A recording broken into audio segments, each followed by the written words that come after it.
یا ٹوٹا ہوا یا کسی اور حالت میں، تو اس کی تعبیر کیا ہوگی؟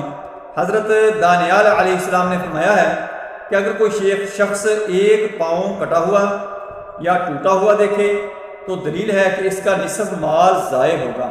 اگر دونوں پاؤں کٹے ہوئے یا ٹوٹے ہوئے دیکھے تو دلیل ہے اس کا سب مال جائے گا یا خود مرے گا۔